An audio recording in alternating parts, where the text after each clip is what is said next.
दोस्तों, प्यार मोहब्बत के किस्से और कहानियाँ तो आपने बहुत से सुना होगा, पर आज मैं आपको एक ऐसी घटना की कहानी सुनाने वाला हूँ जिसका अंत इतना काफ़ी भयावह होता है कि पुलिस को भी मजबूर होकर के उस गांव में सुरक्षा बल तैनात करनी पड़ जाती है।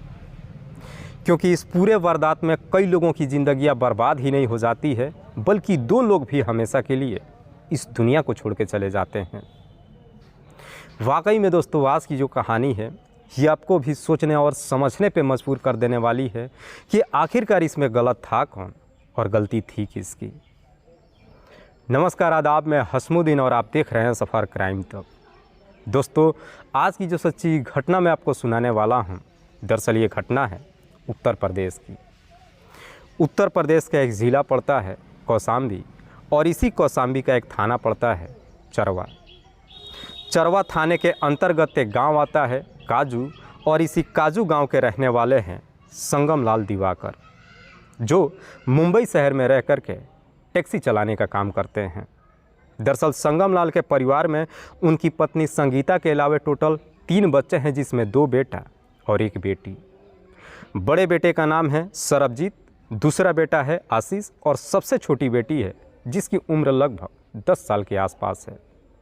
संगम लाल का दूसरा बेटा आशीष, जिसकी उम्र लगभग 22 साल के आसपास है, जो इंटरमीडिएट तक की पढ़ाई कर चुका है, लेकिन पढ़ाई करने के बाद ना तो कोई काम धंधा करता है और ना ही परिवार वालों की कोई बात मानता है, बल्कि गांव के कुछ आवारा लड़कों के साथ दिन भर जहाँ तहाँ मटर गश्ती करते रहता है। बात कर रहा हूँ मैं 10 मार्च 2025 की रात्रि के करीब 9 बजे के आसपास। दरअसल संगम लाल के घर के अंदर से अचानक ज़ोर ज़ोर से चीखने और चिल्लाने की आवाज़ आनी शुरू हो जाती है। आस पड़ोस के लोग जब उस आवाज़ को सुनते हैं, जब कुछ लोग भागते दौड़ते संगम लाल के घर पे जाते हैं, तो देखते हैं वहाँ पे कुछ लोग जो संगम लाल के पूरे परिवार की बुरी तरीके से पिटाई कर रहे थे। हालांकि जो लोग संगम लाल के परिवार की पिटाई कर रहे थे, जब गांव के लोगों को अपने तरफ आते हुए देखते हैं, वहाँ से भाग खड़े होते हैं। लेकिन तब तक संगम लाल की पत्नी संगीता और उसके बड़े बेटे सरबजीत की हालत काफ़ी गंभीर हो चुकी थी। गांव के लोग जब उन दोनों की स्थिति देखते हैं, तुरंत ही इस बात की जानकारी पुलिस को दे देते हैं, और इधर पुलिस को जैसे ही सूचना मिलती है, पुलिस फ़ौरन उसी रात को ही जब संगम लाल के घर पे पहुंचती है, और जब संगम लाल की पत्नी और उसके बेटे सरबजीत की स्थिति को देखती है, आनन फानन में लेकर के दोनों को हॉस्पिटल के लिए रवाना हो जाती है। लेकिन बदकिस्मती से रास्ते में ही सरबजीत की मौत हो जाती है, और पुलिस जब संगीता को लेकर के हॉस्पिटल में एडमिट कराती है, तो इलाज के दौरान ही संगीता की भी मौत हो जाती है। दरअसल कुछ ही देर के अंदर जब माँ और बेटे की जब मौत हो जाती है, उसके बाद से पुलिस इस पूरे वारदात के बारे में संगम लाल के दूसरे बेटे आशीष से पूछताछ करती है कि तुम्हारे परिवार के ऊपर हमला किसने किया था। इस पे आशीष पुलिस वालों को जवाब देते हुए कहता है कि साहब, मेरे परिवार के ऊपर हमला करने वाला कोई और नहीं, बल्कि मेरे ही पड़ोस के रहने वाला सरोज संतोष का परिवार है। सरोज संतोष के परिवार में उसकी पत्नी शांति देवी के अलावा भी 3 बच्चे हैं, जिसमें 2 बेटा और 1 बेटी। बड़े बेटे का नाम है सनी, दूसरा बेटा है सरवन, और सबसे छोटी बेटी है रागिनी, जिसकी उम्र लगभग 20 साल के आसपास है।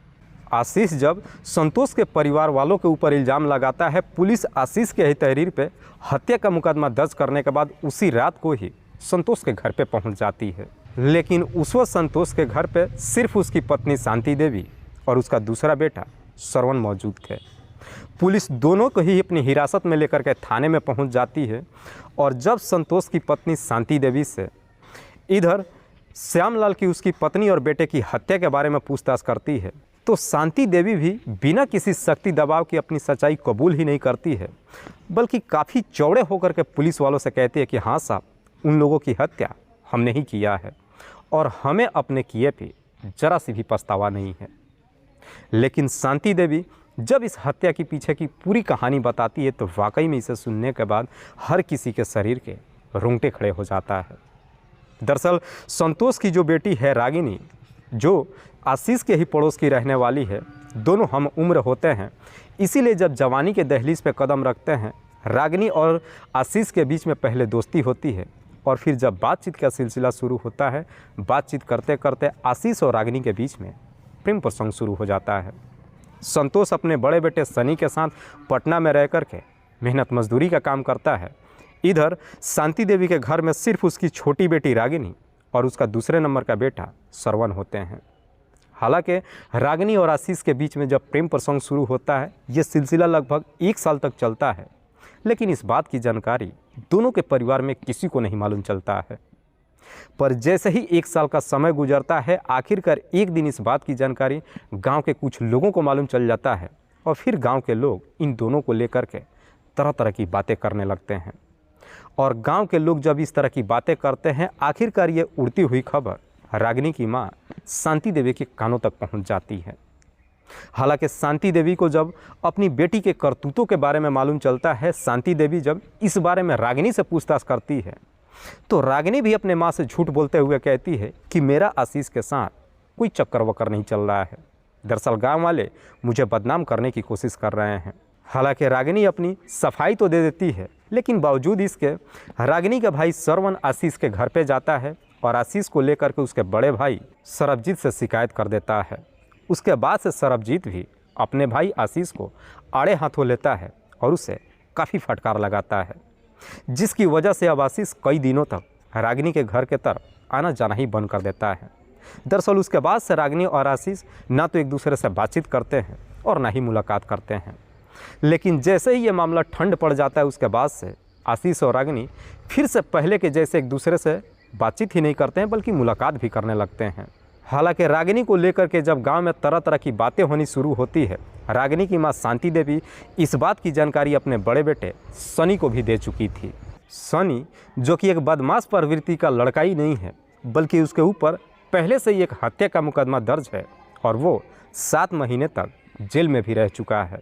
हालांकि सनी भी जब कुछ दिन की छुट्टी लेकर के अपने घर पे आता है और जब देखता है कि गांव के लोग उसकी बहन और आशीष को लेकर के तरह तरह की बातें कर रहे हैं, सनी को काफ़ी बुरा लगता है और सनी भी जा कर के आशीष से मुलाकात करता है और बड़े प्यार से उसे समझाते हुए कहता है कि जो तुम कर रहे हो वो बिल्कुल गलत है। ज़रा सोचो कि तुम्हारे भी घर में एक बहन है और तुम्हारे बहन के साथ कोई ऐसा करे तो तुम्हें कैसा लगेगा। हालांकि सनी आशीष को काफ़ी समझाने की कोशिश तो करता है, लेकिन आशीष उसके बातों को सीरियस तरीके से नहीं लेता है और कुछ दिन ठहरने के बाद आखिरकार सनी भी वापस पटना अपने पिता के पास चला आता है। लेकिन सनी जैसे ही पटना वापस आ जाता है, उसके बाद से आशीष और रागिनी फिर से पहले के जैसे ही चोरी छुप के एक दूसरे से मुलाकात करने लगते हैं।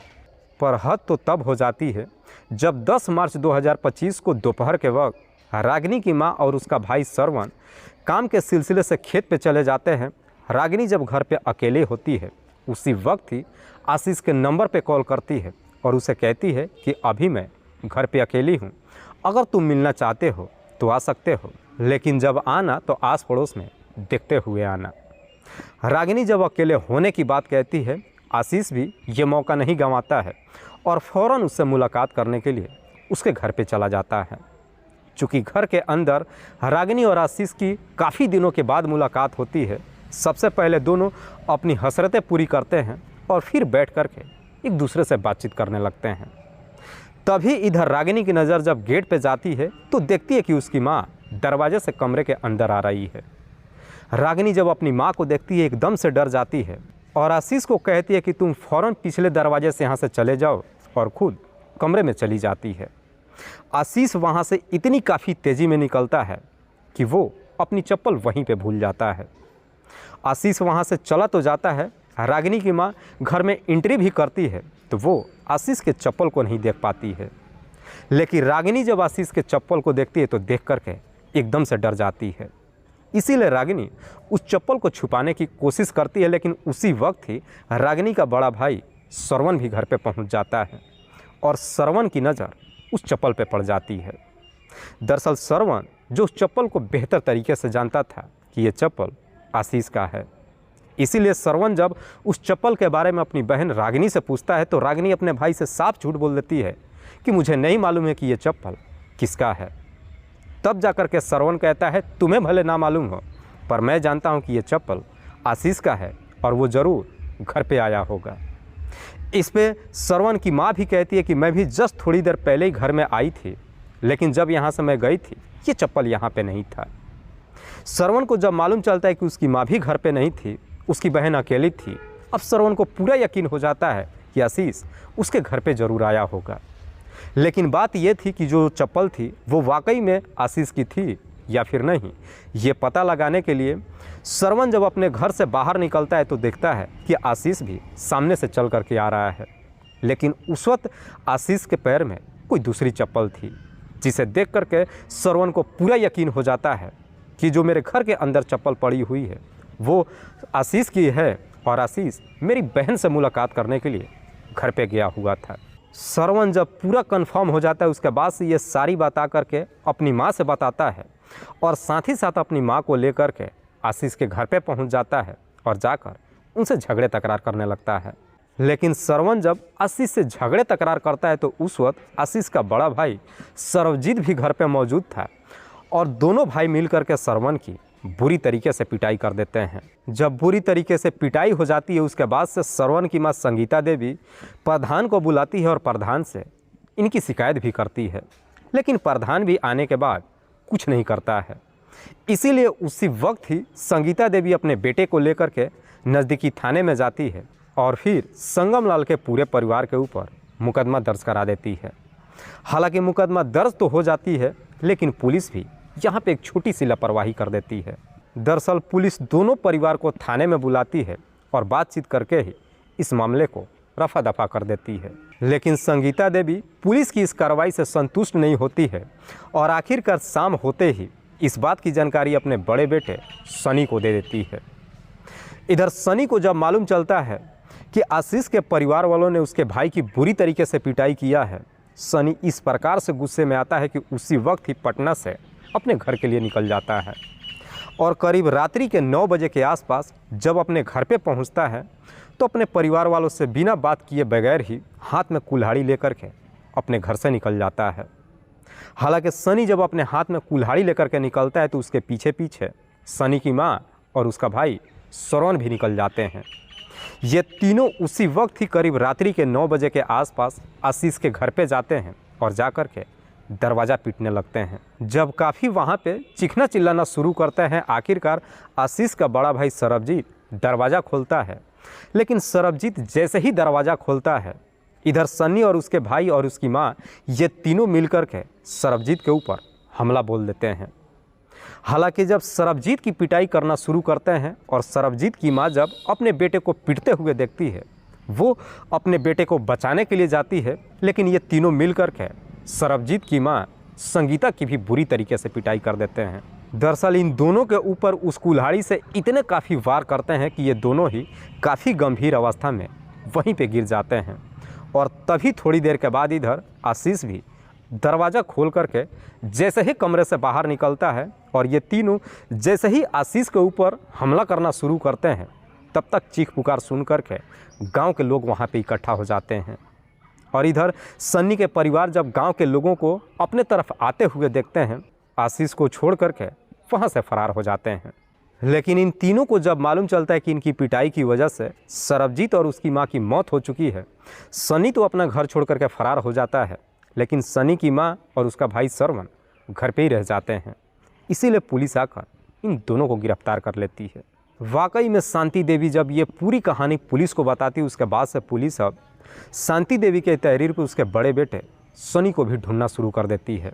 दरअसल पुलिस मान के चलती है कि सनी अभी ज़्यादा दूर तक यहाँ से नहीं गया होगा, इसीलिए पुलिस अब सनी को ढूंढने के लिए उसके मोबाइल को सर्विलांस पर डाल देती है। और उस वक्त सनी के मोबाइल का लोकेशन भटनी स्टेशन का दिखाई देता है।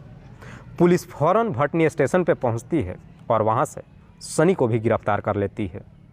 हालांकि पुलिस जब सनी को गिरफ्तार कर लेती है सबसे पहले उसे सवाल करती है कि जिस कुल्हाड़ी से तुमने उन लोगों की हत्या किया था वो कुल्हाड़ी कहाँ पे है।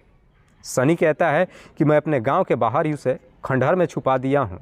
जब जगह बताता है उसके बाद से पुलिस सनी को लेकर के थाने में ना आकर के बल्कि उसके बताए हुए जगह पर लेकर के जाती है। सनी जब उस कुल्हाड़ी को निकालने के लिए जाता है तो उसी कुल्हाड़ी के थैले में एक तमंचा भी छुपा करके रखा था। जैसे ही उस कुल्हाड़ी को निकालता है साथ ही साथ वो तमंचा भी निकालता है और फिर उसी तमंचे से पुलिस वालों के ऊपर गोली चला देता है। हालांकि खुशकिस्मती से पुलिस को गोली तो नहीं लगती है, लेकिन पुलिस भी जब जवाबी कार्रवाई में फायरिंग करती है तो एक गोली सनी के पैर में जाकर के लग जाती है। इसलिए पुलिस अब सनी को वहाँ से गिरफ्तार करने के बाद सबसे पहले हॉस्पिटल में ले जाती है और जब उसका ट्रीटमेंट हो जाती है, आखिरकार पुलिस इन तीनों को गिरफ्तार करके जिला अदालत में पेश करती है, जहाँ से इन सबको जेल भेज दिया जाता है। दोस्तों, इस पूरी घटना के बारे में आप क्या सोचते हैं? आप अपनी राय हमें कमेंट बॉक्स में ज़रूर दीजिएगा। कल फिर मिलते हैं एक और नई सच्ची घटना के साथ। तब तक के लिए जय हिंद, जय भारत।